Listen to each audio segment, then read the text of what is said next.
We should recognize that this stuff is an existential threat, and we have to face the possibility that unless we do something soon, we're near the end. First of all, I want to make a distinction between two completely different kinds of risk. There's risks that come from people misusing AI, and that's most of the risks and all of the short-term risks. And then there's risks that come from AI getting super smart and deciding it doesn't need us. And yes, it is. So really, the thing about that existential threat is that we have no idea how to deal with it. If anybody builds it, it's going to wipe us all out. And he's confident of that. I often say 10 to 20% chance they'll wipe us out. But that's just gut, based on the idea that we're still making them, and we're pretty ingenious. And, you know, people say, well, why don't we just stop it now? We're not going to stop it because it's too good for too many things. What we need is, I mean, at this point in history, when we're about to produce things more intelligent than ourselves, what we really need is a kind of world government that works, run by intelligent, thoughtful people.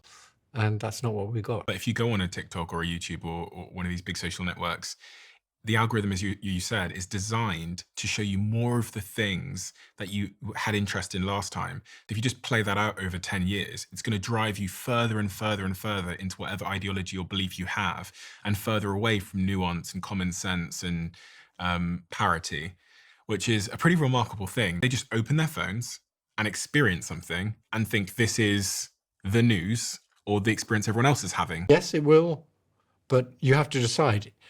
Do you want to compete with China by doing things that will do a lot of harm to your society?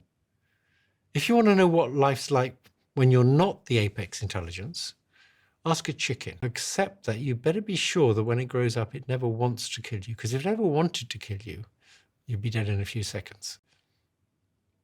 So I feel I have a duty now to talk about the risks. And if you could play it forward and you could go forward 30, 50 years and you found out that it led to the extinction of humanity, and if that does end up being the outcome. Well, if you played it forward and it led to the extinction of humanity, I would use that to tell people, to tell their governments that we really have to work on how we're going to keep this stuff under control.